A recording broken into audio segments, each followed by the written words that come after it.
कितनी सारी जो लेजिस्लेशन की थी पाकिस्तान तहरीक-ए-इंसाफ ने,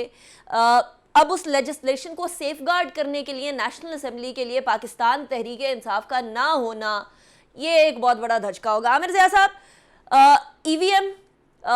ओवरसीज पाकिस्तानीज के इलेक्टोरल राइट्स और बहुत सारी चीज़ें जो कि शायद पाकिस्तान तहरीक-ए-इंसाफ उसके लिए बड़ा उन्होंने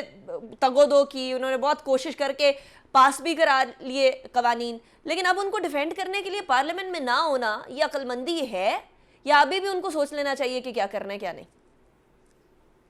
देखिए, एक बात तो तय थी ना कि जब इनकी अक्सरियत भी थी तो हमने देखा कि सिस्टम मैनिपुलेट हो गया पीटीआई के खिलाफ, और अब जबकि वो अक़लियत में हो गए तो जाहिर है कि वो रोक नहीं सकेंगे जो भी तब्दीलियां हो रही होंगी नेशनल असेंबली के अंदर। तो एक जो रिवायती सोच है वो बिल्कुल यही मशवरा देगी कि जनाब आपको पार्लियामेंट में रहना चाहिए था और आपको जलसे जुलूस भी करने चाहिए थे, लेकिन क्योंकि इमरान खान साहब जो हैं वो टाइट के अगेंस्ट जा रहे हैं, कहते हैं ना स्विमिंग अगेंस्ट द टाइट, तो ये फैसला जो उनका है कि जी हम सिर्फ सड़कों पे रहेंगे और वहां से दबाव बढ़ाएंगे। जाहिर है कि एक ये बोल्ड डिसीजन तो है लेकिन रिस्की भी है, इसमें जाहिर है कि नाकामी का भी सामना करना पड़ सकता है। लेकिन मेरे ख्याल में इस वक्त जो हिकमत अमली के आप जाकर अगर उनके साथ बैठते हैं तो आप लेजिटिमाइज कर रहे होंगे। ये वाहिद हुकूमत है कि जो अपनी पैदाइश से पहले ही जिसकी लेजिटिमेसी क्वेश्चन हो गई थी,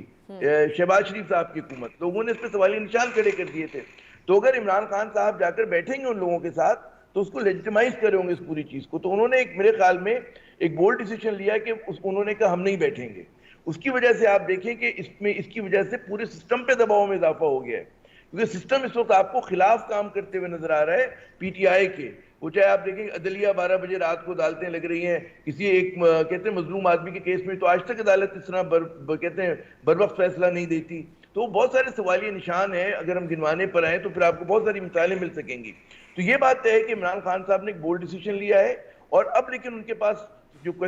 एक चैलेंज है कि कितने दिनों में वो मतलब है वो प्रेशर बिल्ड कर सकते नहीं कर सकते, क्योंकि हमारी तारीख ये कहती है कि अवामी प्रेशर पे कभी हुकूमतें नहीं बदलती हैं, हुकूमतें दबाव में नहीं आती अब तक, और जब भी हुकूमत तब्दील होती है वो इदारों में फ्रिक्शन की वजह से होती है। तो इमरान खान पहली मरतबा बगैर किसी सपोर्ट कर बिल्कुल सब कुछ छोड़कर वो मैदान में आए हैं, सिर्फ पब्लिक सपोर्ट पर आए। जो उन पे लोग उन पे इल्जाम लगाते थे सिलेक्टेड का, वो भी मेरे ख्याल में अब जो है उसको भी वो रद्द कर रहे हैं। तो मेरे ख्याल में एक बोल्ड डिसीजन है, आप इसको बहुत लाइटली नहीं ले सकते, क्योंकि बयानिया इस वक्त वही तय कर रहे हैं। अब हमें ये नहीं पता कि हुकूमत कितने दिनों, अगर बहुत तवील अरसे ये हुकूमत बरसर इख्तियार रहती है तो साल भर 12-13 महीने रह सकती है, मुख्तसर आप कहें तो 3 से 6 माह रह सकती है। फिर ये डिपेंड करेगा कि इमरान खान साहब सड़कों पे कितना दबाव बढ़ाते हैं। तो कोई इजी नहीं है इस हुकूमत के लिए, आसान नहीं है अपने आप को चलाना भी और कुछ प्रूफ करना भी। मेरे ख्याल में ज्यादा मुश्किल में रहेंगे, इसलिए मुश्किल में रहेंगे कि ये वाहिद हुकूमत है कि जो अपनी पैदाइश से पहले ही